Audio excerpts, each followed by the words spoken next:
Hey guys, welcome back to the channel. This is a story about what if Naruto Dragon Pokemon Trainer Harem. Before I start, please support for more amazing content, and do consider subscribing to my channel and share this video with your friends. This is written by Phantom Plasma Dragon, link in description and support writer. Let's start the video. Chapter 1, Death and Truths. A blonde-haired boy could be seen barely standing in front of his team, the client, and the backup they had requested. This boy had deep blue eyes that were shining with determination right now. His tan skin was a little red, as he was covered in cuts and bruises. He had so much of his own blood on him that the whisker marks on his face weren't even visible. His torn orange and blue jacket was barely hanging on to him. His black shirt was pretty much history as it was mainly gone. His orange pants were missing an entire leg, and his shoes were behind him. This boy is Uzumaki Naruto, Jinchuriki of the Kyuubi no Kitsune, and the absolute most hated person in his home village, at least by most of the village that is. Behind him, trying to get his vision right, was a black-haired, pale-skinned boy with red eyes. He was dressed in a high-collar blue shirt with a fan on the back. He had on white shorts and blue sandals. This boy is Uchiha Sasuke, Konoha's golden boy, and the boy almost every female was after. Standing next to him with a worried look on her face was a pink-haired, green-eyed, pale-skinned girl. I think she was dressed in a red dress with black shorts and black sandals. This girl is Harino Sakura, a useless fangirl. A little behind her was a man trying to get air back into his lungs. This man had gravity-defying silver hair, one black eye and one red eye, a mask on his face, and fair skin. He was dressed in a green vest and a black shirt, with black pants and black sandals. This man is Hitaki Kakashi, famed elite jonin. Next to him with a look of fear was man with gray hair, black-rimmed glasses, black eyes, a little beard and the smell of alcohol on him. This man is Tazuna the client. Standing on the other side of him was a woman with long purple hair framing her face, pale skin and dark brown eyes. She was dressed in a black shirt, with dark gray armor over it. She had on matching black pants and black sandals. In her hand was a sword that had blood already on it. This is Yuzuki Yugao, Ambu, and one of the 4 ice queens of the village. Standing in front of them, the tiny tyrant known as Gado, with a literal army of hired mercenaries and petty thugs. In front of this group, staring at Naruto's group with disinterest, was a tall man with tan skin. He was very muscular and looked to be in his early 20s. He had long dark brown hair and the edges of his mouth were stitched together. His eyes were weird as he had green irises, no pupils, and red sclerae. On his forehead was the traditional taki headband, with the scratched out symbol. On his fingers were the brown nail polish, a dark green ring with the kanji for north on his left middle finger. His entire body was covered with various stitches and looked sewn together. He had on a black vest and black pants. Behind him, though, a black cloak with red clouds could be seen. Standing behind him with an insane smirk on his face was a man with medium-length gray hair that was slicked back and distinctive purple eyes. He was wearing his cloak as it was open, revealing his upper body and his slashed-out Yubikure headband and the strange amulet. He had on dark green nail polish and an orange ring on his left index finger which had the kanji for 3 on it. He had a triple-bladed scythe on his back and was smiling at them. These two were Haiden and Kakuzu, and they were members of the still low-key criminal organization Akatsuki. Gado had paid them to finish what Zabuza couldn't. Kakuzu, spotting Naruto, blinked and said, "Haiden, it seems as we'll be collecting the Kyuubi Jinchuriki early." Haiden, snorting, asked, "Can I sacrifice the rest of them, Jashin?" Kakuzu, shrugging, said, "Do what you please." Haiden smirked at this. Naruto blinked, and Haiden was swinging his scythe at Yugao.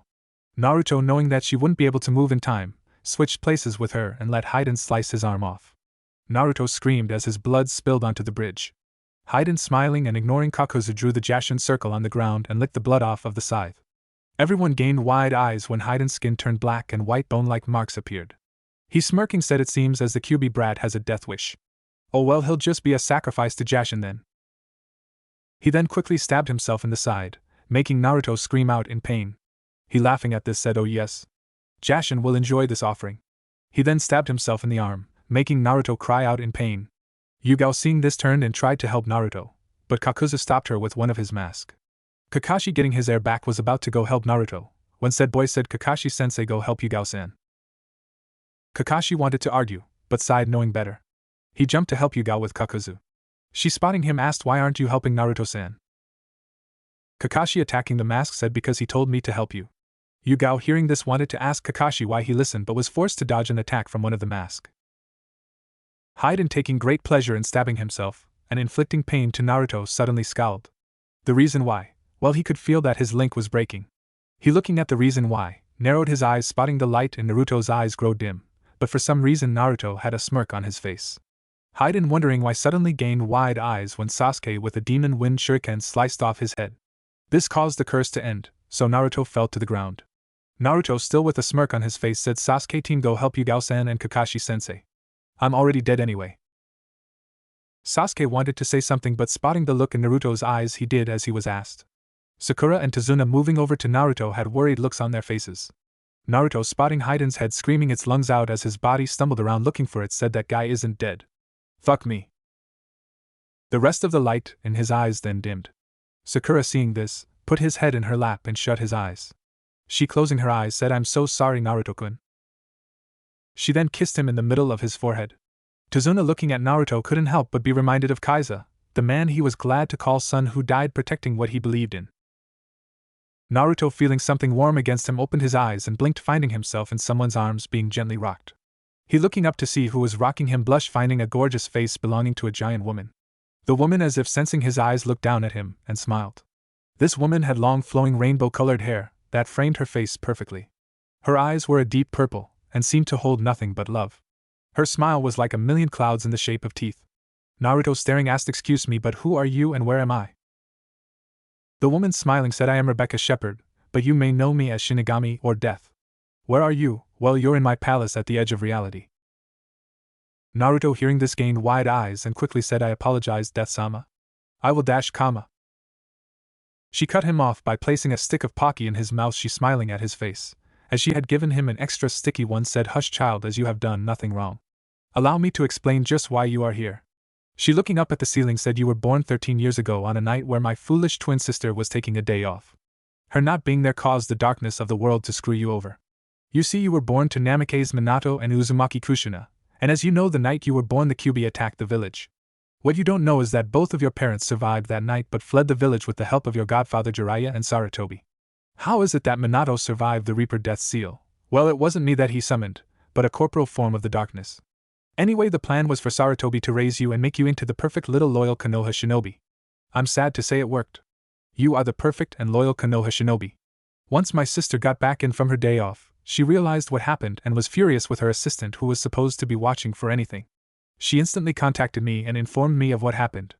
I was understandably pissed, and only got more upset once I witnessed Sarutobi letting the mobs beat you up. On that day, I came up with a plan to fix what was happening to you. She, looking down at the scowling Naruto, said, "My plan was to finally claim an heir and bless a mortal with my powers." Naruto, hearing this, felt his eyes widen. She, chuckling, said, "I needed another person to make it official, so I contacted an old friend of mine named Gogeta and informed him of what was happening. He, being very upset, gave me his DNA to help you with. Now let me tell you that Gogeta is a god, born from the permanent fusion of two Saiyan warriors named Vegeta and Goku."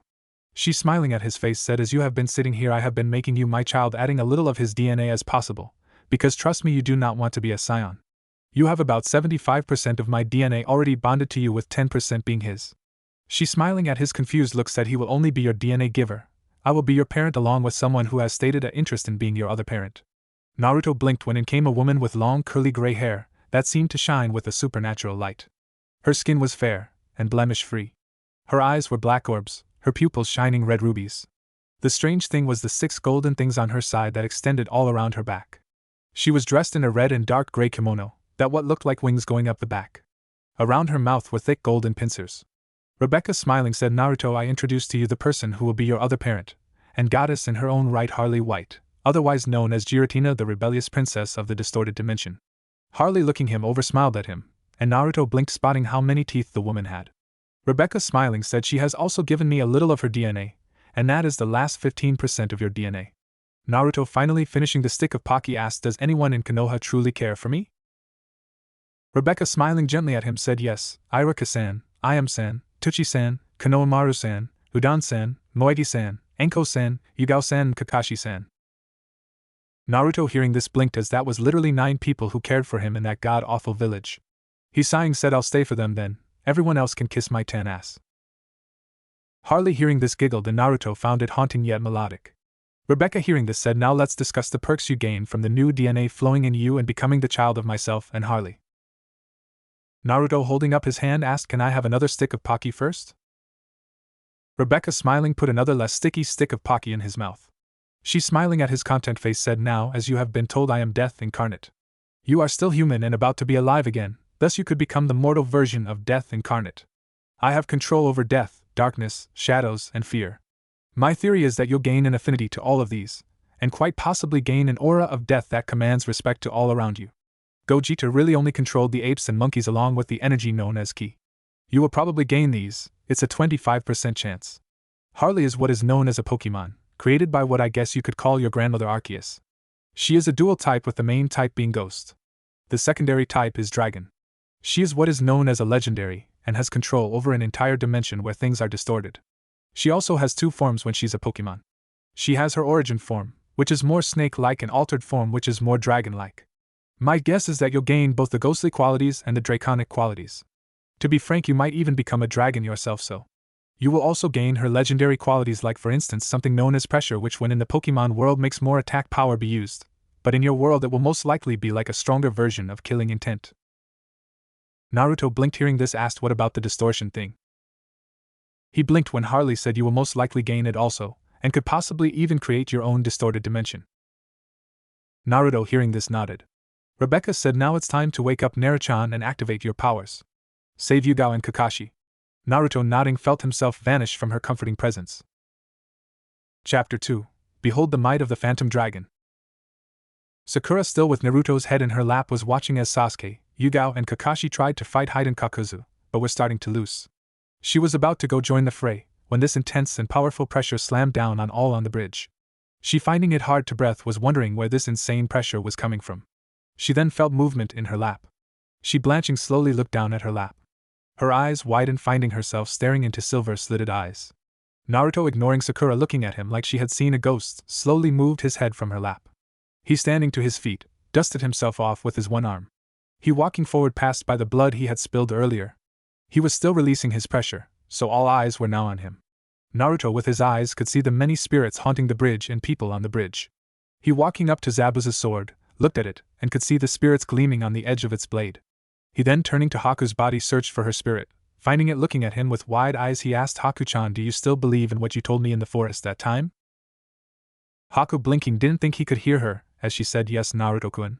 You can only grow truly strong protecting what is precious to you. Naruto, hearing her answer, closed his eyes and said, thank you for answering me, Haku-chan. He then, opening his eyes again, let loose a loud scream of rage. Everyone gained wide eyes, when the bridge started to literally shake from his scream. Everyone could then feel the massive build-up chakra coming from him. He, roaring, forced a new arm to grow, shocking everyone including Hiden. Naruto, looking at his new arm, could see that the skin was darker than the rest of his body, and the hands were clawed. He, looking at said claws, could see that they were plain. He, shaking his head, turned to Hiden and Kakuzu. He, glaring Hiden dead in the eyes, said, I haven't scored to settle with you, fucker, but first allow me to get comfortable. He then roared again, this time shaking not only the bridge, but all of Wave. Yugao, trying to keep her footing, asked what the hell is going on. Kakashi, holding on to the railing, said, I have no clue. Hiden, stumbling, asked, how in the 9 rings of hell is that fucking shithead still motherfucking alive when I offered his ass to Jashin? Kakuzu, stumbling, also said, I don't know. Gato, who was getting sick, was wondering how the blonde brat was alive again. Sasuke, nearly falling off the side of the bridge, asked, what the hell is he doing? Sakura, who was hanging onto a tree for dear life as the wind coming from Naruto was trying to blow her away, screamed, Naruto baka. Tazuna, with his nails digging into the bridge, was screaming, somebody fucking save me. Naruto, feeling lightning coiling around him, felt his body starting to change. First thing to happen was for him to shoot up in height, going from 4.8 feet tall to 6.3 feet tall. He felt his hair grow and extend all the way to the middle of his back. It changed from blonde to charcoal gray, and most of it spiked out. He, feeling bumpy ridges appearing around his eyes, didn't do a thing. His body then went from skinny and weak to looking like Kakuzu's, but with more muscle. He felt claws grow on his other hand.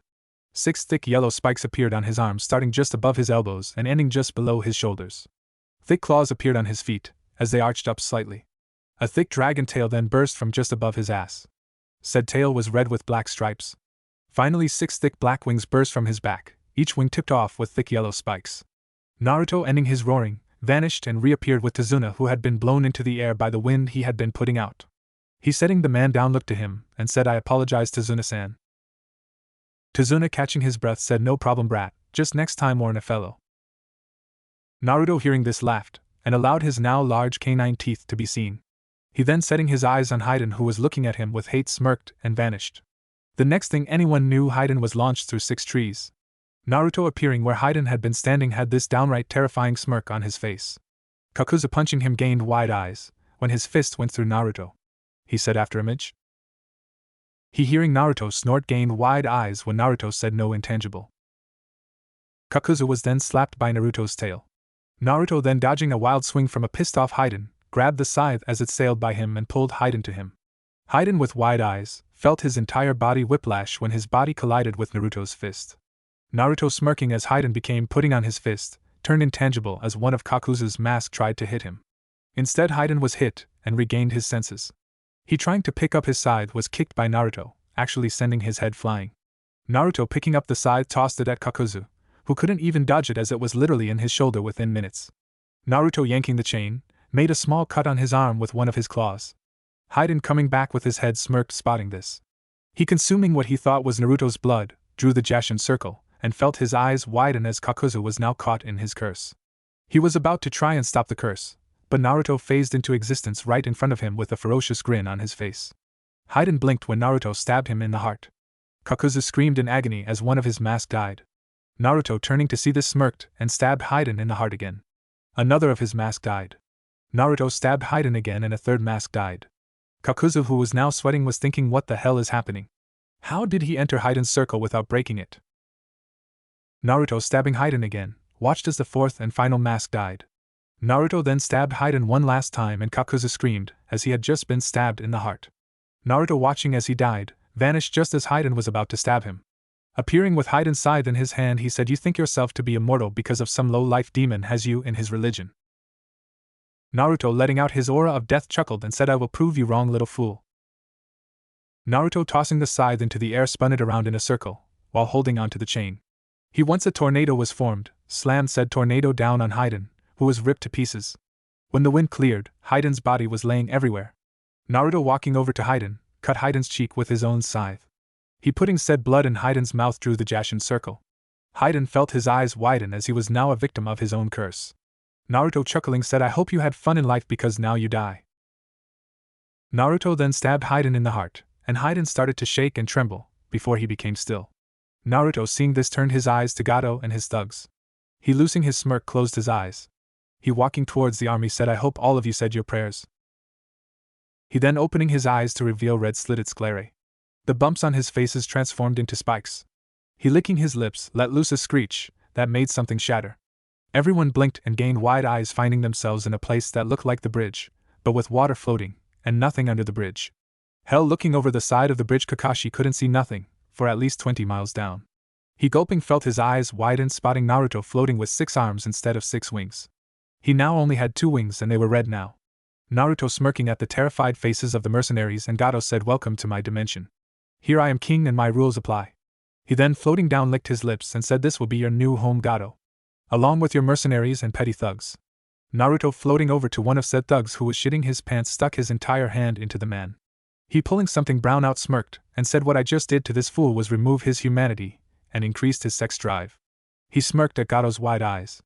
Naruto vanishing appeared holding a bunch of brown orbs, and said, "I have just done the same for the rest of your little group, all except for you, Gato." He then smirking with malicious intent said, "I say you have about 5 minutes before they smell the pseudo-female scent you have coming from you and make you their little bitch." He smirking at the snow-white Gato said, "Did I forget to mention that in my dimension males can get pregnant and give birth to children?" This made Gato drop to his knees and beg, "Please don't do this to me. I'll give you anything you want. Money, drugs, weapons, men, women, kids, slaves, please don't do this to me." Naruto looking down at Gato with pure hatred in his eyes said, "You can't beg and bribe your way out of this one, scum.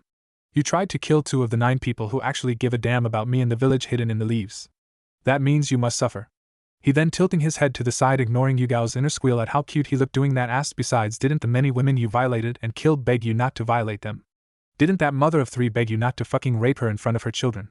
Didn't that 13-year-old girl beg you not to rape her, and after you did so, did she not beg you not to let your men rape her?" Gato with visible fear in his eyes said, "Please, I can change." Naruto tightening his head floated Yugao, Tazuna, Kakashi, Sakura and Sasuke up to his level. He turning to look Yugao, Tazuna and Kakashi in the eyes asked, "What do you think, Yu-chan, Kaka-sensei, Tazuna-san?" Tazuna glaring at Gato said he will never change. That little piece of shit would rape and kill Tsunami-chan if he had the fucking chance. He then spat on Gato. Kakashi, looking at Gato with contempt, said he deserves to suffer for the rest of his life for what he did, and for almost getting me killed, not to mention actually managing to get you killed. Gato, hearing this, started to cry as he turned to Yugao. Yugao, looking at Naruto and wondering why he was calling her Yuchan, said he deserves to feel the pain his victims felt, and 1,000 times that. Let him rot here. Naruto, hearing this, turned to the crying Gato and said, a jury of your peers have voted and you are going to be here for eternity. Naruto, cackling, said, I do hope you're a masochist because your new mates will have spiked, and every time one of them mates with you it will be painful. Gato, hearing this, cried loudly. Naruto, laughing, snapped his fingers and everyone watched as the bridge was connected to a dirt road, and a small boat appeared floating in the air. Gato blinked when his clothes were replaced by a skirt, and his shirt was removed. He gained wide eyes when he felt his junk be forced into a small thong, a women's small thong at that. Appearing on his waist was a short dagger. He looking up at Naruto, wondering what was going on. Naruto, laughing, said, I'm a sporting person, so I'm allowing you to access every part of my distorted world and giving you a weapon to fight them off with. Your clothing is so you aren't as restricted. Naruto, looking at the thugs and mercenaries, said, you'd better get going, Gato-chan, or else you're going to be in a world of pain. Gato, hearing this, quickly jumped into the boat and took off. Not seconds later, the thugs and mercenaries roared and transformed into huge gray-skinned creatures with huge bulges in their pants. Some of them had wings, others hand flippers, fins, and hands. The ones with fins and flippers jumped into the darkness and were soon chasing after Gato, along with the winged ones. The ones with hands and feet took off running on all fours down the dirt road. Yugao, blinking, asked, why did you give him a weapon and transportation? His victims never had that. Naruto, chuckling, said, Yuchan, you should know better by now. I never said that the weapon I gave him would actually harm them. In fact, all that is a bottle of endless lube. As for the transportation, that boat he so eagerly sailed away in can only be refueled by the embryonic goop he has after having a baby. Kakashi, hearing this, shivered and said he doesn't stand a chance. Naruto was about to say something when in the distance Gato could be heard screaming in agony. Tazuna, shivering, asked, can we get out of here now? Naruto blinked and let out a screech. Once again the sound of something shattering could be heard. Everyone blinked and they were once again on the bridge, all of them standing on solid ground. Naruto, walking over to Kakuzu's body, grabbed the ring on the finger and cut the head off. He sent the body to his dimension where it would multiply and become food for its inhabitants. He, walking over to Haiden's body, grabbed his ring and head. He, once having these, sent Haiden's body to his dimension where it would reform and become another creature for Gato to run from. He, grabbing Haiden's scythe, sent it to the distorted version of his apartment. He, doing the same for the Kubikura Bocho, walked over to Haku's body. He, picking it up, looked Haku's spirit dead in the eyes and said, I'm sending your spirit and body to my dimension where you will be reunited with said body, and hidden away from my ghouls. If I'm right, you should go through your own mutation and possibly become a better version of a ghoul, or maybe phantom. Haku's spirit, nodding, whispered, thank you, Naruto-kun. Naruto, smiling, sent the body and spirit away. He then, looking at Tazuna, said, your country is free now, Tazuna. You can build your bridge to peace and hope can be restored to the villagers. Tazuna, hearing this, felt tears gather in his eyes. He, bowing lowly to Naruto, said, thank you so much, kid. You don't know how much this means to me. Naruto, I, smiling much like Kakashi was famous for doing, said, no problem, Tazuna-san, I was just doing my job. He then, yawning, asked, can we go to your home now? I'm beat and could use some shut-eye? Tazuna, hearing this, nodded and said, follow me, kid. Tonight you sleep like a king. The master bedroom I was sleeping in is now yours. Naruto, yawning, rubbed his eyes and said, sleeping in general sounds heavenly. He then followed Tazuna, who was practically dancing in glee. Yugao, turning to Kakashi, asked, you heard him call me Yuchan, right? Kakashi, I, smiling, said, I have not a clue what you're talking about, Yugao. He then, pulling out his book and covering his Sharingan, proceeded to follow Naruto and Tazuna. Yugao, turning to Sakura, asked, you heard him call me Yuchan, right? Sakura, snorting, stomped ahead and said, Sasuke-kun should be sleeping like a king, not the baka. Yugao, ignoring her, turned to Sasuke and asked, you heard him call me Yuchan, right? Sasuke, scowling, said, HN. He then walked behind Sakura. Yugao, sighing, asked, why is he calling me Yuchan? She then ran behind the group, not wanting to be left behind. No one even noticed a pair of yellow eyes hiding in what looked like a Venus flytrap vanish, or the Kumo scout running towards his home village. Chapter 3, in the Bingo Book, and Yuchan. The next day Naruto would wake up and stretch out the kinks in his body. He getting out of the bed. He feeling his wings blinked and wondered what he was going to do with them. He blinked when they vanished. Shaking his head, he finally realized that he wasn't wearing much. Hell, he had on a pair of boxers that could tear at any moment. He blinked when a set of clothes appeared on the dresser. He picking them up blinked, spotting a pair of black jeans with stitched up knees. The string was red. He could see a dark gray hoodie with the kanji for Phantom Dragon in gold. He shrugging blinked, spotting the black armbands that like his pants were sewn together with golden strings. He putting his new outfit out, could only smile as it felt wonderful. He putting the hood over his head, smirked as he became intangible. He lowering the hood blinked, looking for shoes. He not finding any, shrugged and walked out of the bedroom. He passing by the room Sakura and Yugao were sharing could tell that Sakura was still sleeping, like she had actually did something yesterday. Shaking his head he walked down the stairs until he could see the kitchen. Spotting Kakashi and Yugao sitting down sipping tea, while Tazuna drank some sake. Naruto putting his hood on his head and became intangible. He moving behind Yugao put his face directly near her ear and whispered Yu-chan. He smirked when she whirled around with wide eyes. He twirling a lock of her hair whispered Yu-chan. Tell me you like me. Yugao turning around asked who is this? Kakashi, Tazuna, the now awake Sasuke, Tsunami and Inari all looked at her. Naruto laughing whispered Yu-chan, tell me how you feel about Naruto-san. He smirked when she blushed and said I think that he's cute and that his whisker marks give him this wild look. Naruto hearing this smirked maliciously and whispered Yu-chan, if that's all you feel about him, then why are you blushing? Could you possibly wish to be his girlfriend? Yugao blushing darker turned her head and said I'm engaged to Hyde-kun, and the only way for me to get out of it is for Naruto-kun to give me a stronger and more powerful sword than the one I have now, which was given to me by hate. Naruto hearing this blew on her ear as he whispered Yu-chan, Naruto now has control over the Kubikura Bocho. He with his new powers to make it even more powerful, and I can see him giving it to you. As you are one sexy and powerful kunoichi. Yugao was now crimson as she said he wouldn't give me that sword, he'd it give to Sakura-san as he has had a crush on her for the longest time. Naruto scowling at hearing this whispered his eyes have been opened. He sees that you are the one he should be paying attention to. He moving to the other side of her face gently brushed his hand across her face and said he would love to have you as his phantom princess, as every prince needs his princess.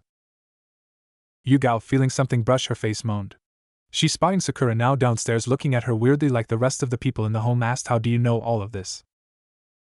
Naruto moving away from Yugao, walked behind Sasuke and pulled down the boy pants and underwear exposing him to the people in the room. He then phasing said items into the ground, walked to the stairs and whispered because I am the Phantom Menace and all who have wronged him including his former parents, the old man, Jiraiya of the Sannin and most of Konoha will feel my wrath. He then walking up the stairs dropped his hood and smirked as his last statement had been heard by the entire room. He heading to Tazuna's room, closed the door and entered his distorted dimension. He summoning the Kubikura Bocho to him, tapped into the powers he gained from Harley. He shaking his head could feel the scales appearing on his body. He biting down on the sword, smirked as it screamed in bliss. He watched as the blades slowly transformed into scales. He moving his mouth smirked as this was the first of his many upgrades. He knew that it was going to take a while, so he had created a clone to appear in the real world. The clone looked exactly like him, even had his new spikes. He looking at the sword, touched his wings to it and watched as it became transparent, and then became pitch black. He biting his hand let some of his blood flow on the blade. He watched as it gained thick yellow spikes on the edge of it. He then channeling the power of Rebecca touched the blade and it exploded with power. It was now floating of its own power. Naruto smirking bit the blade once again, this time channeling the Kyuubi's demonic chakra into the sword. His eyes witnessed it gain even more power and runes appeared on the edge of the blade. He also watched as a demonic silver eye appeared in the hole. He smirked as the weapon was now a being of pure destruction. He putting it down, made his extra hands appear. He decided that he was going to train with his power and let his clone deal with the real world. He walking out of the home smirked and roared as he was going to explore the distorted world and maybe enter the real world. The clone sitting in Tazuna's bed really didn't want to go downstairs and deal with the pink-haired banshee and the brooding duck, but so getting up he started to search Tazuna's room. He blinked finding the little orange book Kakashi was reading hidden in a loose floorboard. He always wanting to know what was in the book cracked it open. He reading 2 pages, instantly blushed. He then giggled and started to read even more. Sakura deciding that the baka had been asleep long enough, decided to wake him up, the hard way. She with an excited look on her face kicked open the door to the room he had been sleeping in.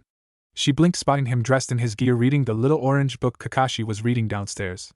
She blinked wondering where he had gotten the book from and why he blushing and giggling. She shaking her head screeched Naruto baka. Clone Naruto ignoring her continued to read his new favorite book. Sakura seeing this fumed and stomped up to him and once again screeched his name. Clone Naruto looking at her with annoyance clear in his eyes asked what do you want? Sakura hearing the way the clone was speaking to her saw red and tried to punch the clone. Clone Naruto, seeing this, rolled his eyes and deflected her pathetic attack with ease. Sakura had wide eyes when he did this. She, shaking her head, tried to do it again. Once again she was deflected. This continued on until the rest of the people in the home came to see what was going on. Kakashi, spotting Naruto and what he was doing, I smiled as his favorite student was reading the sacred works of Jiraiya. Yugao, spotting Naruto's new attire, blushed, but then glared, spotting him reading that cursed orange book. Sasuke just glared at Naruto, wanting his power. Tazuna, spotting what Naruto had been reading, was slowly trying to sneak away. Inari, spotting his new hero reading the book his mom had called pure filth, wondered why.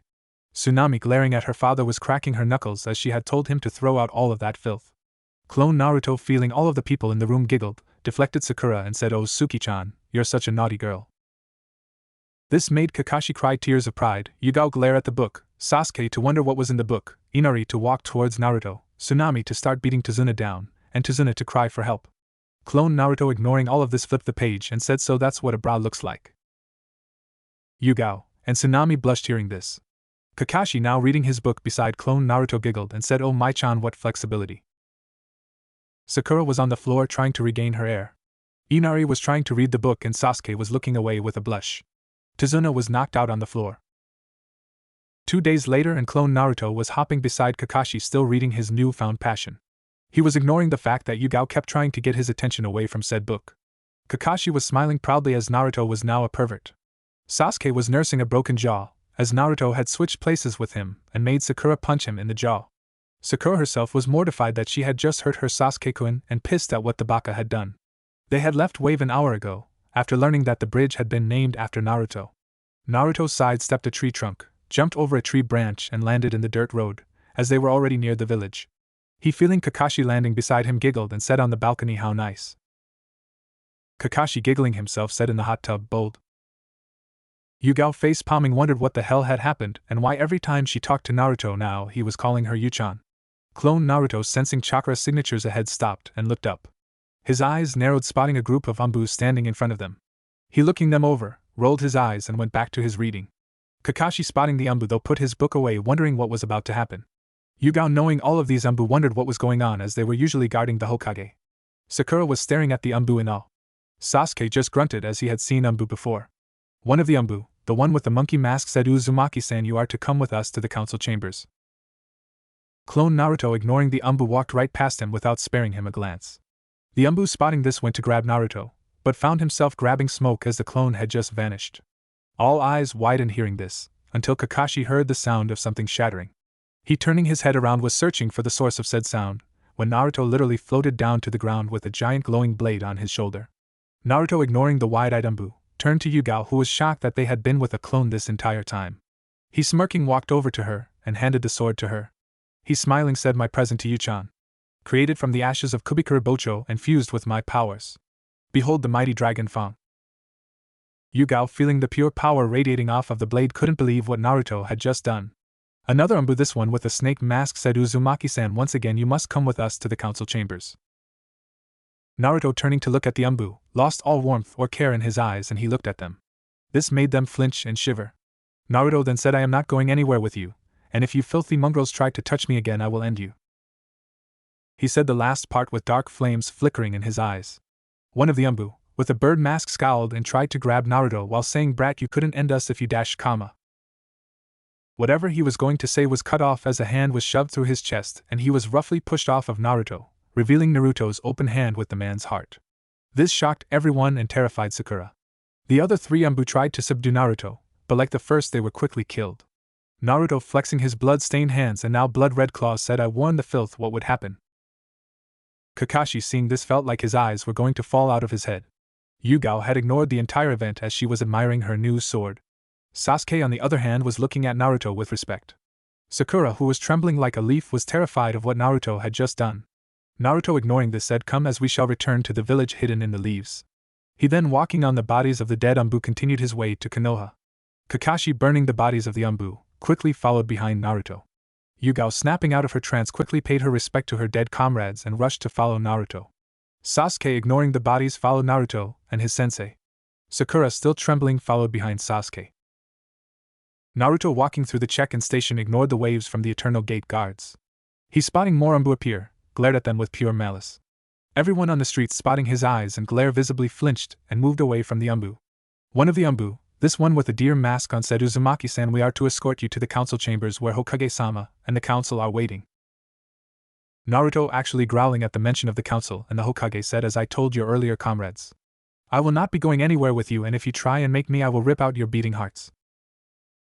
Kakashi, knowing that Naruto would, moved in front of Naruto and the umbu and said, I will escort him to the council chambers along with Yugao-san. The umbu, nodding, said, very well. They then vanished. Naruto, giving Kakashi a look, said, you just saved their wretched lives for now. Yugao, shaking at the hatred and malice lacing his words, lead him to the Hokage tower along with Kakashi. Sasuke, wanting to see what was going to happen, followed them. Sakura, fearing for Sasuke's life, followed him. Arriving at the doors to the council chambers, Kakashi opened the doors. He, looking around the room, could see the civilian council, along with the shinobi council. He, spotting Sarutobi, nodded, but felt his eyes nearly pop out, spotting his sensei and Kushina standing there with two red-headed girls who looked 10 and bored. He then, remembering what the Phantom Menace had said, felt rage fill his entire body at first, and then sorrow, which was quickly followed by pure unfiltered terror. He, turning around, was about to warn Yugao not to bring Naruto in, but it was already too late. Naruto was in the room, Sasuke and Sakura behind him, one with interest in his eyes, the other trembling in fear.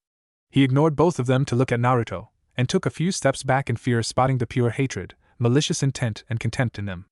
Yugao was staring at Kushina with pure shock, as she had thought her sensei had died on that horrible night 13 years ago. Sarutobi, ignoring Kakashi and Yugao, and looked at Naruto with happiness in his eyes and was about to say something, until he got a good look at Naruto's eyes. He flinched, spotting the hatred aimed at him, and almost everyone in the room. He, shaking his head, said, Team 7 and Umbu Operative Nico, good job on your first C-rank mission. Now then, all of you except Kakashi, Yugao and Naruto-kun are dismissed. Sasuke, hearing this, was about to scowl when Naruto said, Uchiha Sasuke isn't going anywhere, you sniveling piece of shit. Everyone gained wide eyes hearing Naruto say this. Naruto, turning to look at Sasuke, snapped his fingers and Sasuke blinked, finding himself sitting in a very comfy floating chair. Naruto's cold eyes landing on Sakura said, the useless one may go though. Sakura was then blasted out of the council chambers by a very powerful gust of wind. Naruto, then turning around to face Sarutobi, blinked when a fat member of the civilian council said, you have no authority, brat. He was then shut the hell up, as a hand literally was holding his heart out in front of him. A smirking Naruto revealed to be the culprit. Everyone gained wide eyes, including Sasuke. Those eyes widened even more when the Naruto burst into black smoke. Sarutobi, shaking his head, shouted, Naruto, do you know what you have just done? Naruto, tilting his head and once again ignoring the squeal of how cute he looked by Yugao, said, I killed a fat disgusting rat who thought he could talk to me that way. Sarutobi, with rage in his eyes, said, you killed a Konoha civilian, and that is treason. He's a council member, meaning death. Naruto, smirking at this, said, I'm not afraid of death, old goat, and I don't care if it's treason. Everyone blinked at how he addressed Sarutobi. Hayashi here asked Uzumaki, why don't you fear death?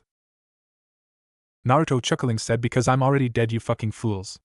Everyone, including Yugao and Kakashi, gained wide eyes hearing this. Naruto, smirking, said, I died 2 days ago when a fucking idiot who worshipped Jashin attacked me. He then, tilting his head at their horrified faces, said, guess what, you dumb shits. Death isn't that bad. Hell, I'd say she was fucking gorgeous. He, smirking at the confused look, said, that's right, I met death, and know what? She fucking rocked me in her arms like I was a baby. He, closing his eyes and sighing in peace, said, it was so warm, so comfortable. It was peaceful, like the calm before the storm. He then, opening his eyes, glared hatred-filled eyes at Sarutobi, and said, she informed me of a few things, you old power-hungry fool. He, smiling with malicious intent, said, she informed me of who my parents were, the fact that they were still alive, the fact that you were trying to mold me into your perfect little Konoha ninja. She even informed me of just how many people in this fucking village truly cared for me. He, letting his pressure come out along with his killing intent, said, 9 motherfucking people in this entire village truly care for me. He, pointing in the direction of Kakashi and Yugao, said, 2 of said people are in this very room as we speak. He, laughing, said, then she did something that allowed me to break the chains this village had wrapped so tightly around me. He, turning to Yugao, asked softly, do you wish to know what she did, Yu-chan? Yugao, blushing at the nickname, said, yes, I do. He, smiling at her, said, she rewrote my very DNA, transforming me into her child and the heir of death. Not all of my DNA is hers though. No, about 10% of it is from a god from another dimension named Gogeta, and the last 15% comes from the person who is my other parent. Funny thing is that she's a fucking princess. He, then, smirking at the pale faces of the people listening and the curious eyes of Sasuke, said, she rules an entire dimension. She's a creature called a Pokemon, and a legendary one at that. She's a dual type, as she is half ghost and half dragon. Kakashi hearing this blinked and said that would explain how you can phase through things. Naruto smirking said that's only the tip of the planet-shaped iceberg, Kaka-sensei. He then turning to glare at Sarutobi said I no longer care for this village or most of the people who live in it. Those 9 people are the only ones I care about, and the only reason I don't leave this disgusting village. He glaring at the people in the room said that reminds me. You people had better start treating Mitarashi Enko with the respect she deserves of I'll kill not only you, but your entire family, and the family of anyone who married into your family. He showing his teeth said I won't stop there. I'll kill entire clans of the person who treats her wrong. He then allowing his 6 black wings to appear said I can do it too as I am the Phantom Dragon and still have the power of the 9-tailed fox to use. Every single person in the room blanched. Naruto seeing this lost all emotions on his face and said now that I've let you know this. I'm leaving, you can talk to Yu-chan and Kaka-sensei about the mission, and Sasuke will gladly help you as he can't move from that chair until he does. Naruto then screeched and vanished, shocking everyone in the room. Sarutobi shaking his head was about to send Umbu after him when Kakashi said don't bother Hokage-sama. He's in his distorted dimension now, and can't be reached. Sarutobi hearing how Kakashi had hissed his name was about to say something when Yugao said let's report our SS rank mission to Hokage-sama, Yodame-sama, Kushina-sensei and the council and leave before I get sick to my stomach. Everyone gained wide eyes hearing the rank of the mission. Sarutobi, Minato and Kushina all flinched hearing how Yugao had hissed their names with pure unrestrained hatred. When Kakashi, Yugao and Sasuke had finished telling the occupants of the council chambers everything that happened at the mission, Sarutobi was terrified for his life, as Naruto had killed 2 S-rank ninja by himself. The civilians were shitting their pants and planning on begging Naruto for forgiveness, as he could kill them with ease now. The ninja side of the council planned on not pissing Naruto off anytime soon. Danzo was scheming on ways to get Naruto's power under his control. The 2 elders were really hoping that they were one of the 9. Minato had his head bowed low in shame for doing what he did to his son, who without a doubt hated him now. Kushina was crying at what she had done, and was hoping that Naruto would forgive her. The 2 girls trying to stop their mom from crying were vowing to make Naruto pay. Yugao shaking her head said there's your report Hokage-sama. Now if you'd excuse me I need to break up with someone and find Enko-chan. She then walked out of the room. Kakashi with his book out said I need to go find Irika and inform him of Naruto's changes. Goodbye Hokage-sama, Minato-san, Kushina-san. He then vanished in a swirl of leaves before Minato could say anything to him. Sasuke finally able to leave the chambers picked the chair up with him, and said I must train to be worthy of Naruto's training. Once he was gone Sarutobi pinched the bridge of his nose and was about to tell the council that what was revealed in her was a triple S-rank secret that if was revealed would be instant death, blinked when a Chunin ran into the chambers with the latest edition of the bingo book wide open. He giving it to Sarutobi said you need to see this. Sarutobi looking at the page, felt dread fill his soul. The reason why, because standing on the corpse of a good amount of Kiri ninja was a smirking blood-soaked Naruto. He reading the information started to tremble in fear as Naruto had been given a rank only one person had ever gotten before. He had been given the quintuple S rank, which only Uchiha Madara had been given. Naruto's nickname was the Phantom Menace and Phantom Dragon. He reading all of the facts stated for Naruto shit himself reading that Naruto was ruthless during battle and would torture his victims before ending them painfully. It was even said Naruto had ripped the intestines out of a man and proceeded to hang the man with said internal organs. He shaking badly looked at the next page, already knowing what to expect. Sure enough on the next page with dark purple flames shooting out of his mouth was an image of Naruto. He flipping another page started to cry spotting a dragon form of Naruto wrapped around the 3 tails and squeezing it to death. He looking at the next page could see Naruto holding the heart of the Sarutobi's eyes widened spotting Naruto holding the heart of the Kazekage. He turning to the last image really started to pray for his sorry ass, as it was an image of Naruto smiling in a circle of impaled bodies. He handing the book to Minato watched as the man lost all coloring on his body. Kushina taking the book next, nearly fainted.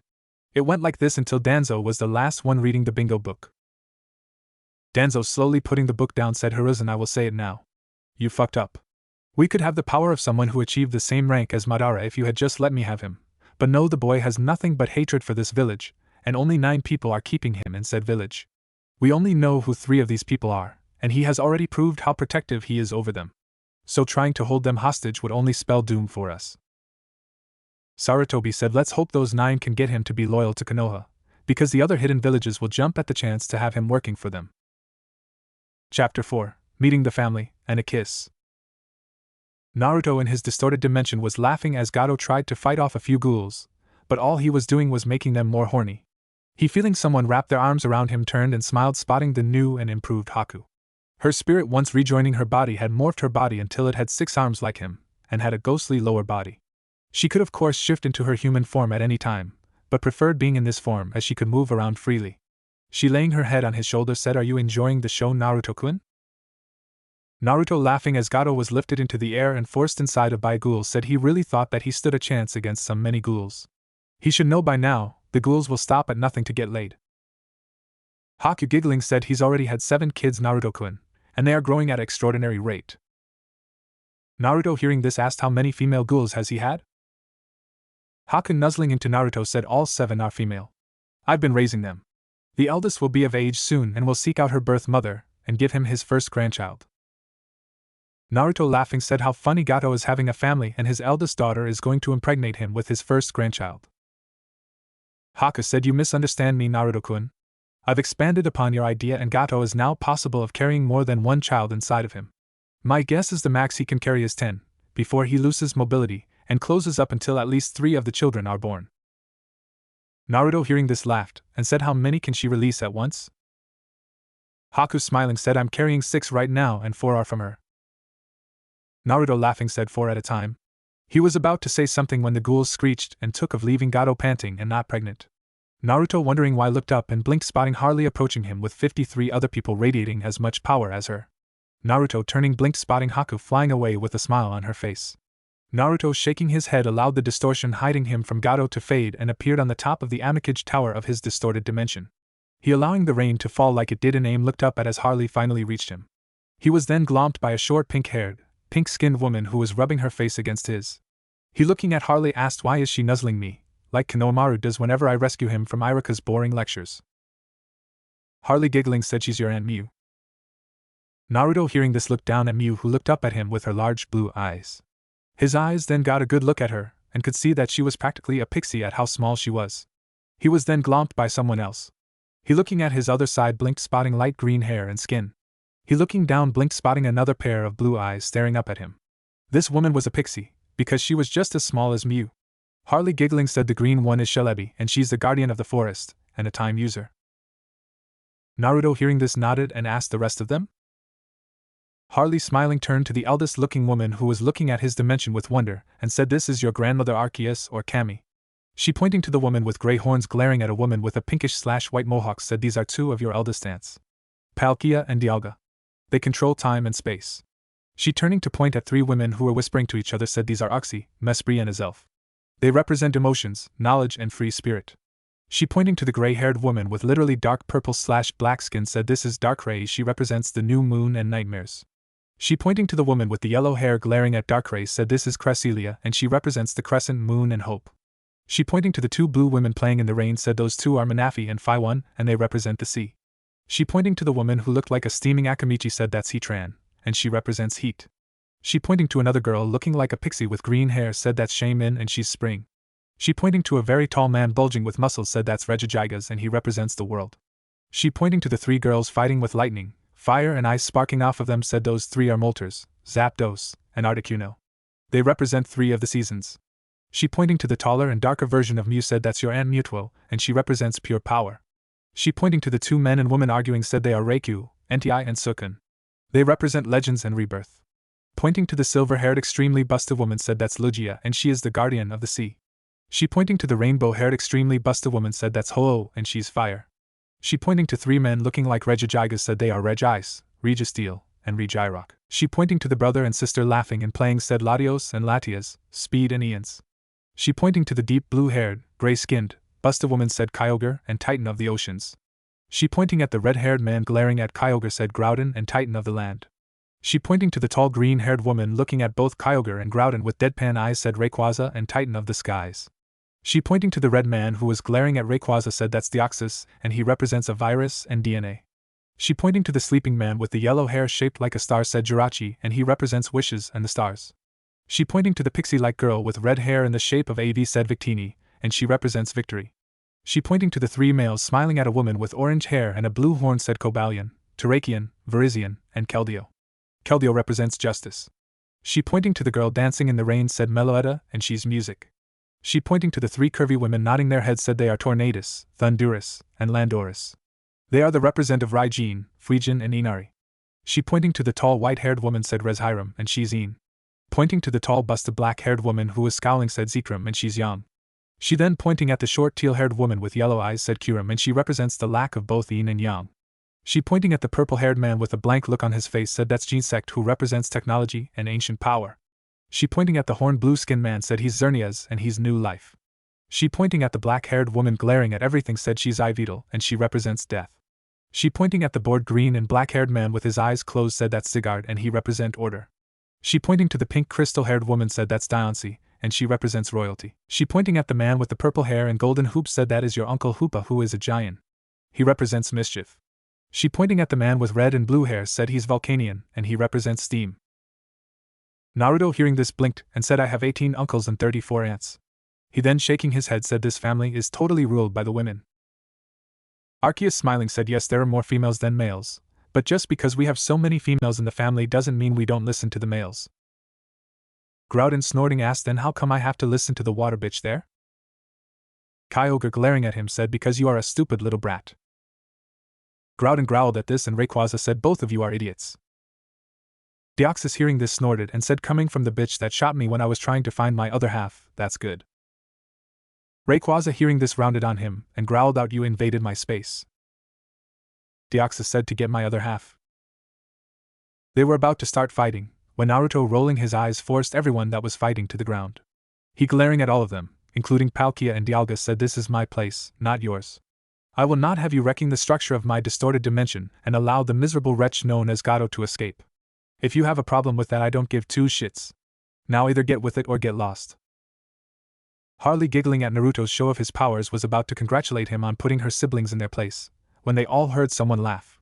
All eyes turned and blinked finding Rebecca walking towards them with a woman looking much like her, except with smaller breasts and solid green hair. Rebecca walking over to Naruto nuzzled his face said well done Naruto-chan. She then pointing to the woman who was looking at him with a heavy blush said meet and number 35. My sister Rachel. Rachel still with a blush on her face said I knew he was supposed to be cute, but he's downright swoon-inducing. Naruto hearing this smiled a charming smile at her, making her blush grow. He was about to say something when Rebecca bopped him on the head and said stop trying to exploit your aunt's growing crush on you to your advantage. Naruto glaring at Rebecca said I was just going to say hello. Rebecca giving him a deadpan look said I'm your mother now Naruto-chan I know exactly what you were going to say.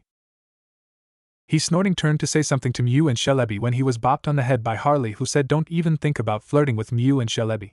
You are not going to have them eating out of the palms of your hands like you have planned for Yugao. Naruto with twitching eyebrows said I would never do that to a person. Both Harley and Rebecca snorting said you gave Yugao that new sword, knowing full and well what it meant and have been calling her Yu-chan making her heart flutter and butterflies grow in her stomach. Harley putting a hand on her hip said I don't know how you gained the infatuation ability, but I'm gonna find out. Naruto glaring at Harley was about to say something, when he was bopped on the back of the head by Rebecca who said don't you talk to your mother that way. Naruto turning to her was now glaring at her. Once again he was bopped on the back of his head. He turning to Harley said you two are starting to annoy me. Cammy giggling said that's their job Naruto-chan, like it's my job to give you things without either of them knowing, like the infatuation ability or dark aura ability. Harley hearing this said Mom you shouldn't give him the dark aura ability, it'll only make his attacks more powerful as they all involve the dark type. Naruto hearing this smirked and said that's interesting to know. Thanks Ba-chan. Cammy smiling said you're welcome. Ividal hearing this quirked an eyebrow and asked he has my ability interesting. Xerneas rolling his eyes said I don't think you can corrupt him as he seems to have that down. Darkrai floating over to Naruto touched his face and said yes darkness is heavy inside of him. She then licked her lips and said I like it. That officially freaked Naruto out. He turning intangible moved backwards and said okay. I'm going to find the Kiba blades now. Bye. He then tried to leave, but Rebecca grabbed him by his collar and said oh no you don't young man. We have some things to discuss. Naruto groaned hearing this. In the real world, Yugao was walking beside Anko with the brightest smile on her face. She had just broken up with Hate and tested out her new sword. It was marvelous and put all other swords to shame. She and Anko had both noticed that people were going out of their way to pay respect to Anko. Hell, one man who had called her a snake whore 2 days ago had brought her a bunch of flowers and apologized.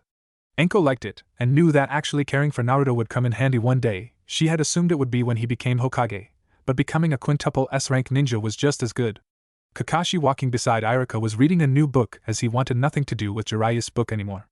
Iruka himself was worried sick about his favorite student and pissed off at what Kakashi had told him. He and Kakashi blinked as they had just run into Yugao and Anko. They, nodding to each other, headed towards the ramen stand, as it was Naruto's favorite food and he would eventually come there. Kakashi, taking the first seat, turned the page and said, "So Yugao break up with Hate yet?" Yugao, smiling brightly, said, "I broke up with a few hours ago. It felt wonderful, and Anko-chan was right there with us." Anko, twirling some chopsticks, said he cried. I laughed. Yu-chan ignored both. Iruka, rolling his eyes, was about to say something when Konohamaru burst into the stand and shouted, "All right, boss. It's time to teach us a jutsu." Moegi and Udon, coming inside, said, "Konohamaru Nai-chan isn't here." Konohamaru, shaking his head, said, "I knew that. I was just practicing for when he does arrive." Iruka, sweat dropped hearing this. I am, shaking her head, asked, "Will any of you be eating anything today?" Anko, nodding, said, "Let me get 4 bowls of beef ramen and a side order of dango." I am, nodding, informed Tucci, who said, "Got it. 4 bowls of beef and spicy dango coming right up." Anko, hearing this, said, "Hold up," I said, "Regular dango?" Tucci said, "Right, 2 orders of spicy dango." Anko, face palming, turned to Yugao, who was giggling at her antics. Naruto, appearing in the ramen stand, was as white as a ghost. The reason why? Well, he had just been given the talk by both of his mothers and grandmother. It was information he didn't really want to know, and now he felt like he was going to be traumatized for life. He, shaking his head, blinked, spotting all 9 of his people in the ramen stand. He, spotting Anko glaring at a plate of dango, ghosted over to her. He, leaning his head over her shoulder, picked up the dango and took a small bite out of it. He chuckled, spotting all of the widening eyes. He then, grabbing Anko's face, puffed out her cheeks. He, taking another bite of the spicy dango, placed his lips on hers and put the piece of spicy dango in her mouth. He, drawing back, smirked, spotting her trying to cool the dango down. He, grabbing a cup of milk, gently titled her head and poured the milk into her mouth. He giggled, spotting her sighing in relief. He then, floating over to Yugao, wrapped his arms around her and kissed her neck. Yugao moaned loudly as someone or something was kissing her neck at a very sensitive spot. She was about to lean her neck so that spot could be kissed more, when her new sword pulsed. She, blinking, grabbed it, and gained wide eyes, spotting Naruto about to kiss her neck again. Naruto, looking at her surprised face, smirked and continued with what he was doing. Yugao moaned even louder and leaned her neck to the side. Naruto, spotting this, started to kiss and nibble on that very spot.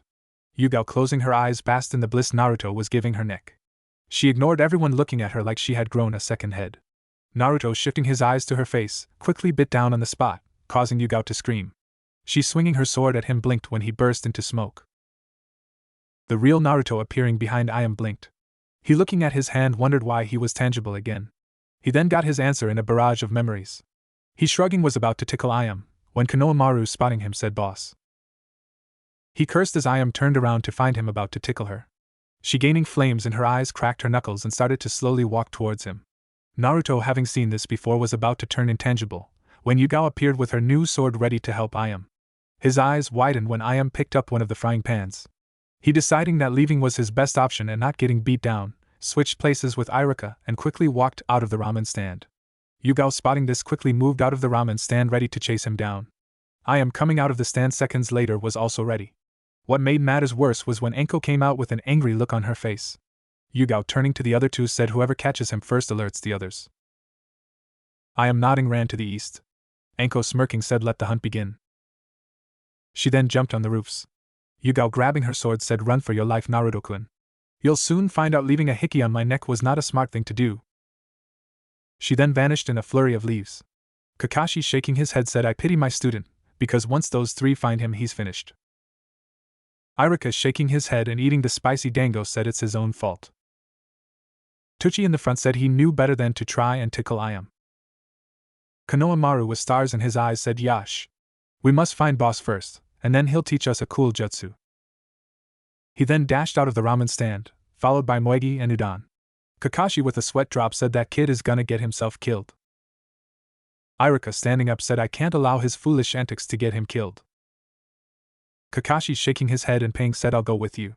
Who knows, we might get lucky and find Naruto first." The 2 of them walked out of the ramen stand. Naruto, appearing in the seat Kakashi had just been in, said, "God bless the shadow clone jutsu."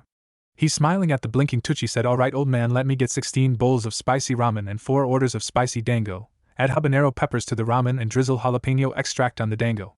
Tochi blinking shook his head and got to work. Naruto smiling said also this entire meal is on Kakashi-sensei. Tochi hearing this chuckled as this was without a doubt Naruto. Kakashi across the village suddenly stopped and got a bad feeling in the pit of his stomach. Iruka feeling it too said one or both of us is about to be out of money real soon. Kakashi nodding asked yes, but why does it feel like it's gonna be not of our own free will? Iruka turning towards the direction of the ramen stand said because either of us will be able to stop it or see it coming. Kakashi now feeling sick to his stomach said I get the feeling you know what's about to happen. Iruka nodding solemnly said I believe one of us is about to pay for Naruto's lunch at the ramen stand. Knowing how he eats it's the only explanation why my wallet is screaming at me to run and hide. Kakashi patting himself down blanched and said oh god no. Iruka spotting the look on his face said he has your wallet. Say goodbye to it as it'll never be the same again. Kakashi crying said my poor wallet. It just got stuffed full and now that bottomless pit known as Naruto is going to empty it eating god knows how many bowls of ramen. Iruka shaking his head said you forgot dango. Anko introduced it to him, and he now eats it just as much as he eats ramen. Kakashi hearing this dropped to his knees mourning his wallet. Iruka having been in his shoes walked over to the man and patted him on the back, as his wallet was going to be drained and would never be the same again. Naruto eating his 20th bowl of ramen blinked when Yugao, Im and Anko all walked inside of the stand looking exhausted. He chuckling offered the three the seats beside him. Yugao being too tired to hurt him plopped down in the chair. Naruto smiling said I've said it before and I'll say it again God bless the shadow clone jutsu. He then spotting the irritated looks he was getting from the three women smiled and leaned forward. He planting a soft kiss on Yugao's lips said and God bless you three. Yugao went from being angry from blushing like a schoolgirl. Im and Anko soon joined her. Suddenly all three females started to break out in a sweat. Naruto spotting this wondered why until he remembered what he was eating. He chuckling said my bad ladies, I forgot that I'm eating extra spicy ramen and dango. Anko hearing this wanted to say something, but literally coughed up smoke.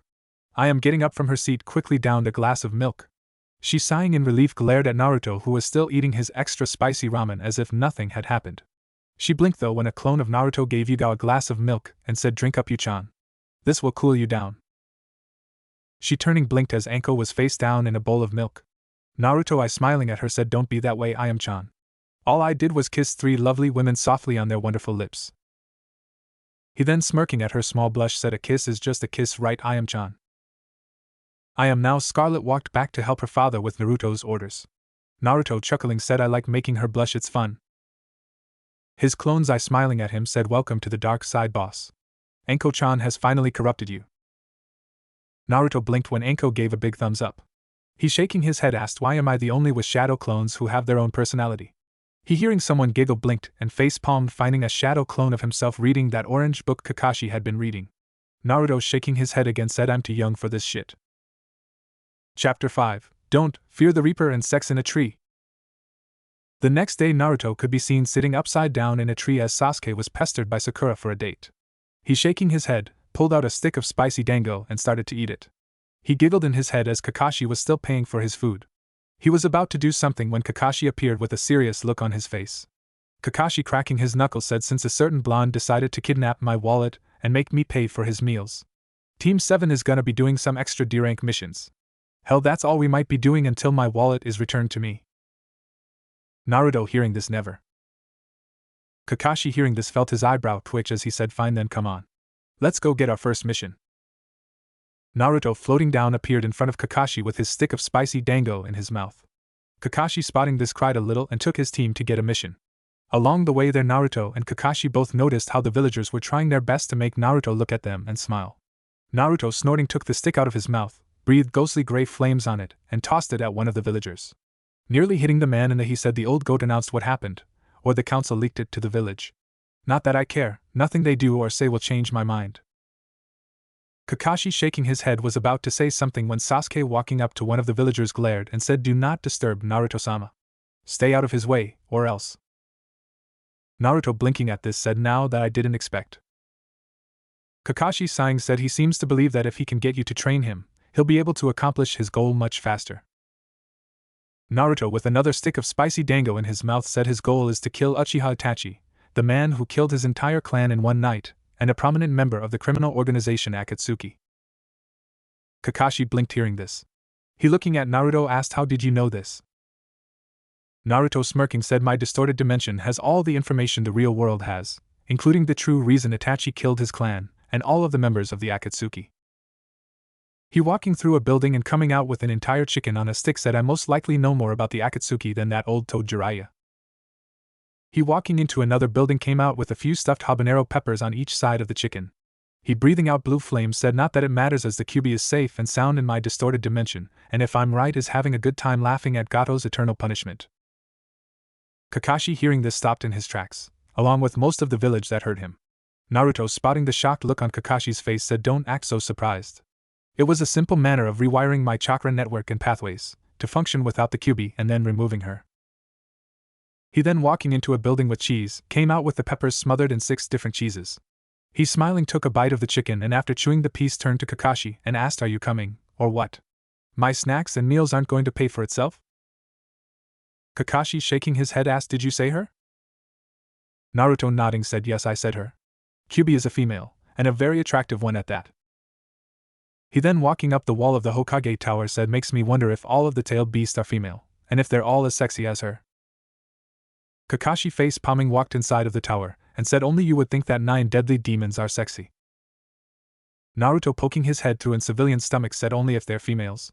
Besides I like my women deadly. Kakashi walking past the shaking civilian said explains why you kissed Anko, Yugao and Ayam. Naruto dropping out of the roof holding a bowl of steaming ramen said it also explains why I deflowered the 5th Mizukage, right after killing the 4th Mizukage. Why I deflowered the container of the 2 tails, granddaughter of the Tsuchikage, the assistant of the Reikage, both daughters of the Kazakage, the angel of aim, and Tsunade's student. Kakashi nearly choked on his saliva hearing this. He looking at Naruto with wide eyes and ignoring how everyone outside of the Hokage's door was looking at Naruto like he was a god asked you did what? Naruto dropping down below came back up holding a duck sandwich and said I had sex with Shizen Kaido in the room right next to Tsunade. He taking a bite out of the sandwich and spitting the pickles on Sakura said I'm pretty sure she drugged Tsunade, because as loud as she was screaming, God probably heard her. Kakashi face palming again asked how in the hell have you had sex so many times? Naruto smirking said 4 words sensei. He phasing through a horrible attempt at attacking him from Sakura said God bless shadow clones. Kakashi hearing this walked into the Hokage's office and face faulted. Naruto walking in finished his sandwich and said by the way sensei you owe about 150 ryo and someone a roast duck sandwich. He spitting more pickles on Sakura asked who puts pickles on a duck sandwich? Kakashi standing to his feet said Team 7 reporting for D-rank missions. Sarutobi asked how many? Kakashi turning to Naruto asked how much? Naruto smirking vanished and appeared with a roast beef sandwich and said you'd better try for as many as possible. Because the boss is really hungry. Not that I blame him, he did have sex with the princess of the land of snow or is it spring since we killed her uncle and the priestess Cheyenne. Kakashi with an twitching eyebrow asked are you telling me that the person I've been talking to this entire time is a clone? The clone nodding said yeah. The clone was then hit by Kakashi who said I fucking hate his clones. Yugao appearing, with a red face, several hickeys on her neck, and her clothes messed up asked where is he? Kakashi blinking asked who? Yugao drawing her new sword growled out where is that hickey giving, teasing, wet dream giving, panty stealing sexy ass boyfriend of mine. Kakashi hearing this knew that she and Naruto were going out, and was about to say something, when Anko appeared wearing something that made him fall to the floor in a fit of giggles. Anko was dressed in a bright pink bunny costume, with the ears pulled over her head and whiskers drawn on her face. Anko with a deep growl asked where is he? Yugao trying not to laugh asked what happened to you? Anko growling said I thought me and our boyfriend was going to have sex again, when suddenly he gave me this costume and told me that it was a fantasy of his. I dressing up came out of the bathroom to find all my clothes gone and him with it. Yugao blinked and asked again, how many times have you and Naruto had sex? Anko gaining a dreamy smile on her face said 16 times. With the last time being in his dimension on the Hokage desk, with me dressed as a sheriff and him as the badass outlaw. Yugao blushed deeply hearing this, while Kakashi stopped his giggling and gained stars in his eyes. The Hokage door was then kicked open and in walked Ayam, but everyone could instantly tell something was wrong. How well she was holding a frying pan for one, and the second her cheeks were rosy red, she had several hickeys on her neck, and most importantly on her arms, legs and stomach was property of Phantom Overlord wrote in black. She, setting a hand on her hip, asked where is he? Anko, looking her over, asked what the hell happened to you? I am blushing cutely, said myself and Naruto-kun were in the back making out, when a customer came in. I, stopping Naruto, who was massaging my ass, went to go help the customer. When I greeted the customer, she laughed and informed me of this. I went to go reprimand Naruto, but he was gone. Kakashi, hearing this, once again burst into a fit of laughter. A clone of Naruto, being in the room floating behind Sakura, smirked and spun the girl around. When the clone stopped Sakura, she was naked as the day she was born. The clone then spun her around again, and when she stopped, she was covered in head to toe in pink fur, had pink monkey ears, and a cute monkey tail. She was still naked though. The clone, chuckling, didn't even see it coming when Yugao sliced it with her sword. She, cursing, said, another fucking clone. She then looked at the dizzy Sakura and had to stop herself from laughing. Anko, spotting Sakura, was now rolling on the floor laughing at what the clone had done. Ayam was trying to keep her giggles in. Kakashi, on the other hand, was holding his sides at how funny this was. Sasuke, looking out the window, was trying to stop himself from laughing. Sarutobi was wondering what was going on, when suddenly Hayashi Hyuga came inside of the office looking like he had a fight with Clown, and lost. Hayashi, with bright pink makeup on his face, said, Hokage-sama, I'd like to report an incident. Sarutobi was about to say something when Saminuzuka walked inside with a red face. She, trying to stop herself from moaning, asked Hokage-sama, where is Shepherd-sama? He blinked and was about to say something when Shikako stormed in with a pissed-off look on his face, holding what looked like a pregnancy test. He, placing it on the desk, growled out, where is that son of a bitch at? Sarutobi, looking at the test, could see that it was positive but had no clue what was going on. Inochi walked in as white as a ghost and holding 2 pregnancy tests. He asked Hokage-sama, please tell me you know why he would do this. Sarutobi was wondering what the hell was going on, when Minato walked in covered in dog shit. He, with a scowl on his face, asked, please tell me you know what the meaning of this is. Sarutobi was about to say something when Kushina walked in with a face matching the color of her hair and said, this is the wrath of. She moaned and said, the wrath of. She moaned again, and something could be seen running down her legs. Some, now twitching, could feel something running down her legs also. Kushina, now panting, said, this is the wrath of. She screamed out as everyone besides Sasuke and Sakura recognized the signs of an orgasm, and a powerful one at that. Kushina, sinking to her knees with a look of bliss on her face, said, this is the beginning of a 7-day reign of terror from the Phantom Overlord. She, moaning more, said, this is his wrath, and I am nothing but a humble messenger. She screamed again. This time she was joined by Tsum. Kushina, with a noticeable puddle under her, said, prepare for the upcoming storm. There is no escape. All but 9 will be judged, punished, and tested. Tsum howled as her pants became soaked with her juices. Kushina, with a goofy grin on her face, said, if you fail the test you will be sentenced to his distorted dimension, and given the same punishment as the wretched Gato. Kakashi, hearing this, stopped laughing and shivered. Anko laughed as she had watched as Gato was gang-banged by a bunch of runner ghouls. The man couldn't even walk anymore from how pregnant he was. Yugao, shaking her head, asked, what is your test? Kushina, moaning more, said, my test is to wear this sexual pleasure device he had delivered to me for the next 7 days, without taking it off once. Everyone besides Tsum gained wide eyes hearing this. I am feeling a little sorry for Kushina, asked, how many times? Kushina, moaning again, said, since I put it on this morning 16 times. 5 of those was on my way here. Anko, hearing this, gained wide eyes and said, holy shit. You've climaxed that many times already. Kushina, nodding, said, I plan on passing my test and redeeming myself in his eyes. Tsum, howling, said, my test must be the same as yours, because I've got the same thing on me. I just put mine on an hour ago. Tsum, then howling out again, said, Hana had one too. I think she put hers on this morning before heading to work. Everyone hearing this shook their heads. Kakashi, standing up, was about to ask for the D ranks, when he felt his back pocket get very heavy for some reason. He, reaching into said pocket, pulled out his wallet. His eyes widened at how much money was in his wallet. He, opening it up, read the note in it. It said, Yokaka-sensei, here's your wallet back. Knowing you had probably planned on doing some D ranks to fill it up. I did you a favor and stuffed it nice and full. Most of this money comes from the Princess of Spring. She remembers that you saved her life when she was younger, and wanted to thank the man who helped make her fiancé such a powerful person. So I advise you go home, grab a bucket of popcorn, turn your chair to the window and watch as shit goes down. Signed, the Phantom Overlord, new name. What do you think? P.S. Tell Yu-chan to meet me at Training Ground 7 for some training and a date.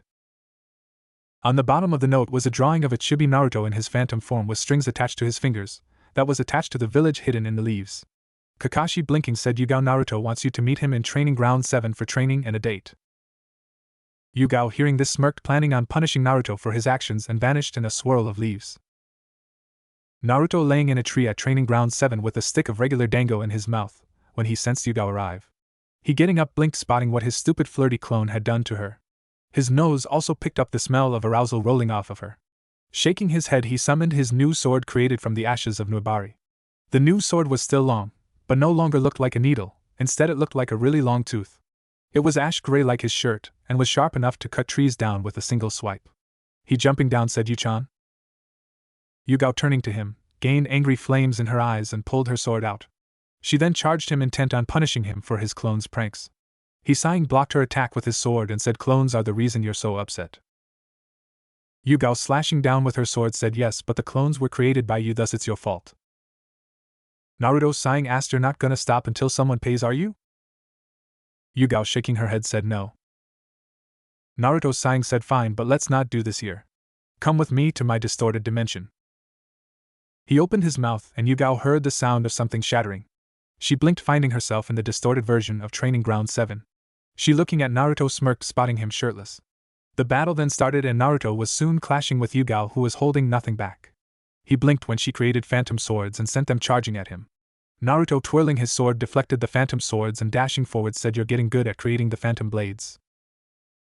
He then, appearing in front of her, kissed her on her lips, making her swing wildly at him. Naruto, smiling, appeared behind her and wrapped his arms around her waist. Yugao, trying to hit him in the stomach, blinked when he vanished. He, appearing in front of her, placed a hickey on her neck. She, swinging again, said, "Damn it, Naruto-kun, stop teasing me." He, appearing behind her, made her drop her sword and kissed her neck. Yugao, moaning, said, "Naruto?" Naruto, moving his hands to her shirt-clothed breast and started to massage them. Yugao moaned, feeling this, and leaned her head back on him. Naruto, moving his lips from her neck to her face, asked, "Don't you have to work, Yu-chan?" Yugao, whining, said, "Yes." Naruto, laughing softly, said, "Go to work, Yu-chan. We can pick up where we left off after you get off." Yugao, pouting, turned to him and said, "I'm trying to get off now, but I'll go to work." She, standing on her tiptoes, said, "You'd better rock my world tonight when you take my virginity." Naruto, not letting his eyes widen, learning that Yugao was a virgin, said, "I promise to make your toes curl up, and to have you scream so loud they'll be able to hear you in the real world." That night, the village, at exactly 1 a.m, the village all of Konoha was woken up by 3 loud screams of "I'm coming." Kakashi, sleeping in his home, smiled and said that a boy, Naruto Shikaku Naro, was banging his head against his wall, as one of those voices belonged to his ex-wife Yoshino.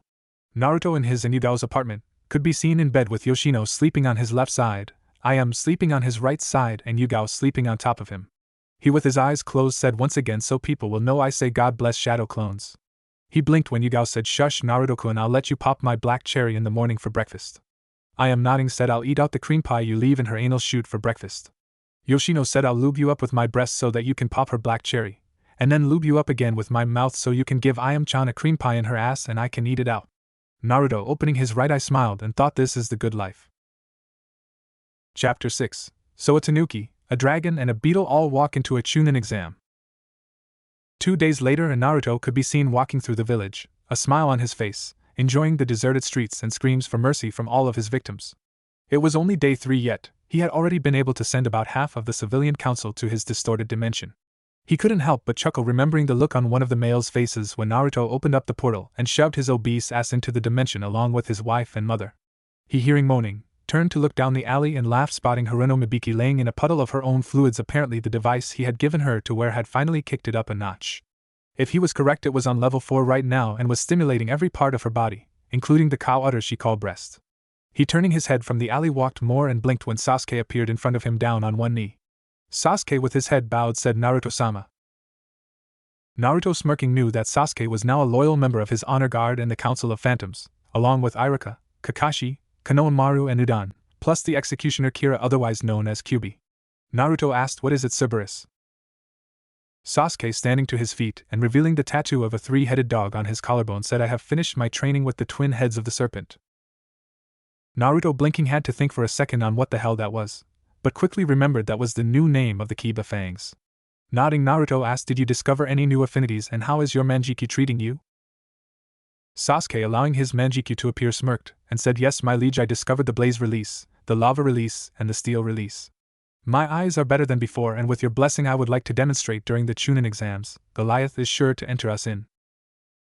Naruto, smirking as Goliath was Kakashi's codename for his Council of Phantoms and Honor Guards, said, you will demonstrate their power during the Chunin exams, and you will also demonstrate your skill with the twin heads of the serpent. Sasuke, nodding, said, understood, my liege. Sasuke then vanished in a swirl of black fire. Naruto, smiling at this, was about to head towards the ramen stand, when Ino Yamanaka appeared in front of him. She, wrapping herself to his arms, said, Naruto-kun. Naruto, chuckling, asked, what is it, my princess? She, purring at him, calling her his princess, said, Shikamaru and Chuji are ready to join the council and become full-fledged members of your honor guard. Naruto, chuckling, said, well done, my princess. For your loyal services I shall reward you with the phantom touch ability. Ino, moaning at hearing this, said, thank you, my husband. She then vanished in a flurry of flowers. Naruto, chuckling, walked a few steps when he suddenly felt like he should be growling for some reason. He, turning his head, could feel that whatever was making him want to growl could be found at the gate. He, growing his wings, took to the sky, ignoring the screams bellow as he normally sprouted his wings when he was about to send someone to his dimension. He, arriving at the gate, actually growled, spotting the container of the Ichibi at his gates. He, dropping down in front of the boy and his team, smirked as the primal fear he had created with his antics instantly became visible in the Jonin eye. The boy containing the Ichibi, on the other hand, just stared at him with an impassive look. Naruto, smirking at this, spread his wings and allowed his power to surface. This got the reaction he wanted as the boy instantly straightened up and said, Shepherd-sama. Naruto, laughing darkly, said, I know not why you have invaded my kingdom, Tanuki, but know that the phantom dragon will be keeping a close eye on you. He then, allowing his eyes to shift to Temari and Kazumi, smirked and said, I will also be keeping an eye on the both of you girls. He then, turning around, jumped back into the air as he actually did have someone to punish now. Aoi Haruno, Sakura's father, was beating his meat, trying to get off, not caring that his punishment by Naruto was to not feel any kind of pleasure for the next 7 days and that he had already been warned twice already. He just needed to do this, as seeing his wife in a constant state of bliss was too much for him, and he just had to feel the pleasure she was feeling. He, hearing the front door open, didn't even care as he continued to beat his meat. Sakura, or should I say Derek, walking into his home, already knew where his mother was, as she was somewhere trying to survive Naruto's punishment. He just wondered where his dad was. Derek hated his punishment by Naruto, as he was forced to live as a male for the next 7 days. He could not think about female things, or even think about dresses. If female even came into his mind, it had to be about wanting to fuck the one he had just seen. This punishment was doubled by the fact that he was always erect and wanted to fuck every female he came across, and if he did give in to his urges, he would forever remain as Derek Haruno, and the person he had fucked would become his mate for the rest of their eternal lives, as Naruto would grant the both of them eternal life. So Derek was trying really hard not to get too attracted to any of the females. He only had 4 days to go, before he could be Sakura again. He gained wide eyes hearing a sound he was very familiar with now. He, running to his parents' bedroom, kicked down the door and gained wide eyes, spotting his father jerking off on the bed, a look of bliss on his face. Derek said, Dad, no, stop. Aoi ignored his son's warning and continued to jerk off and was about to close his eyes when suddenly the temperature in the room dropped to 20 below zero. Ice actually formed on the bed, and the windows and doors froze solid. Derek, knowing what this meant, blanched and said, Oh, Kami, he knows. Dark demonic laughter then filled the Haruno household, and the sound of ice crunching under a foot could be heard. All light then left the Haruno household, and Derek slowly turned around to spot a pair of slitted silver eyes he had come to dread walking towards his parents' bedroom. Naruto, with a dark smirk on his face, brushed past Derek and entered the room to find Aoi still jerking his meat. Naruto, laughing loudly, said in a voice loud enough for all the village to hear, Another has failed the test and must now be sentenced to eternity, as a breeding factory for my ghouls and phantoms. He then, roaring and knowing that all of Konoha could now see the inside of the Haruno household, pointed one of his hands at Aoi and said in a haunting and alluring voice, Aoi Haruno, age 37, you have failed your test and have been caught red-handed pleasuring yourself. For failing your test, I, the Phantom Overlord, hereby sentence you to eternity in my distorted dimension. You shall give birth to a new breed of ghouls known as the Majin Ghoul. Enjoy your new home and say hello to Hakuheim, your warden, for me. Naruto then screeched, and Aoi was literally swallowed up by the ceiling, wall and floor as the sound of something shattering could be heard. This sound was quickly replaced by several cries of anguish and despair and several grunts of pleasure. It was then over and Naruto laughed darkly. He, slowly tilting his head to look at Derek, said, 1 down, 2 to go. He then vanished in a swirl of darkness, just as Derek dropped to his knees in tears at just losing his father. The next day Naruto could once again seen walking down the streets of Konoha, a wicked smile on his face as he had personally watched as Aoi Haruno was gangbanged by the reptile ghoul clan. This clan was made by the Krogan, which is what Haiden's body transformed into, mating with Gato several times. Gato had also been upgraded so he could now carry up to 30 children at a time before he would lose all mobility and basically become a motionless fuck toy. Anyway, the Reptile Ghoul clan were very tall lanky beings, with the shortest one being 8 feet tall, and the tallest being 16 feet tall. They were very strong and aggressive though, and would destroy anything that attacked them. Instead, it was just very wide and coated in a chemical that would burn whatever they happened to be mating with. Also, they had 14 arms, and used these arms to hold down their prey. Anyway, he had watched as Aoi got gangbanged by a pack of 24 reptile ghouls. Naruto rather liked his distorted dimension now, as moans of pain and screams of terror filled the silence it used to be. The person who had been there the longest, Gato, had actually created himself a fortress in what would be the Forest of Death in Konoha. The man had several of the Konoha Civilian Council working for him, and had even worked out a deal with Haku. The deal was that Gato watch over Naruto's gold and other valuables, and Haku would keep most of the more powerful beasts from attacking the fortress. Naruto had instantly modified this deal. The new deals was that Gato and his consort had to constantly be pregnant, or being impregnated, or Naruto himself would unleash the Krogan in the fortress and laugh at what happened. Gato had quickly agreed, and the last time Naruto had checked, Gato was sitting in the throne he had made for himself, heavily pregnant with at least 26 kids. All 26 of them just happened to be Haku's, but that was besides the point. Haku was actually the mother of the first race of phantoms, and they were by far the strongest of the phantom race. They were called Yuki-Ana, and like Haku had ice and things relating to ice powers. Ironically, Gato's eldest daughter was the father of phantom race. Anyway, there weren't that many phantom clans in his distorted dimension anyway, as only Haku and Kira could give birth to phantoms. Haku had given birth to the Yuki-Ana while Kira was pregnant with a batch of new phantoms that Naruto had already named Anubis. Why had he named them this? Well, because Kira had let a group of jackal-based ghouls impregnate her, and odds are the offspring would have traits of the both parents. Of course, Yugao, Enko, Iam, Yoshino, Ino, Shizen, Mei, Temari, Kazumi, Koiki, Cheyenne, Kuratsuchi, Yujito, Mabui, Konan, and any of the ants he had slept with could also produce new phantoms, but only Haku and Kira made permanent homes in his distorted dimension. He had also noted that there were a lot of ghouls in his distorted dimension, and if he had counted right, 9 different races of ghouls. There was the original 3 races he had created, the runner, aquatic and avian ghouls. The race Gato had given birth to. His first 7 daughters had all been arachnid ghouls and had 6 arms, and for the race Yagura, after Naruto had extracted the 3 tails from the man and sentenced him to the distorted dimension, had given birth to. They were the crab/turtle ghouls. Those damn things were ugly as fuck and were at the very bottom of the food chain. The race Kushimara had given birth to, the elemental ghouls, who were actually got along well with the Yuki-Ana. The race Raiga had given birth to, and they were the jackal-based ghouls called shrikes. The race Gato had given birth to by Yuki-Ana, named the mare ghouls, and they actually looked like horses and ponies and tended to be hung like one. And finally the reptile ghouls. Of course, Naruto, Kira and Haku were at the very top of the food chain in the distorted dimension, as they could actually alter the dimension if they wanted to. Naruto was of course at the very top, with Kira being in second place and Haku being in third. So if Kira wanted to impregnate Haku, she could not. That Kira wanted to do that, as having both sets of genitals still confused the shit out of the 9-tailed fox. Haku had gotten used to it, along with being able to literally cross the distorted dimension in half an hour.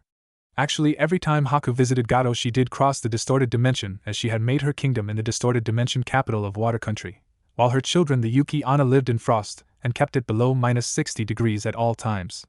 The mare ghouls actually lived in frost with them, but there was subtypes to the mare ghouls and they all lived across the distorted dimension. Naruto still wondered how the hell there was a Pegasus and Unicorn category to the mare ghoul, and what the hell was a night mare ghoul. Shaking his head, he stopped feeling another bijou invading his space. Sighing, he took to the air and flew towards the gate.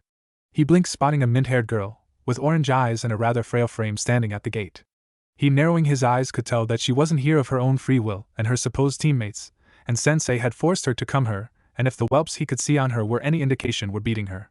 He, landing in front of this group, glared at the 3 males and said, "Listen closely to what I say, scum. You lay a single finger upon my little beetle container again, and I'll send you to a hell you've never known before."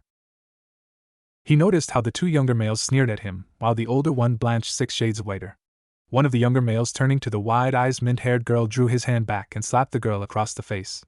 Naruto lost his smirk and unleashed every single drop of his killing intent, forcing all of Konoha to its knees, and this included anyone visiting for the Chunin exams. Hell, his killing intent was so damn monstrous it temporarily short-circuited all of the pleasure devices being worn in the village. Naruto, with dangerously glowing silver eyes, hissed out, "I warned you, fool." What, if Naruto Dragon Pokemon Trainer Harem, End here and thanks for watching my video till the end.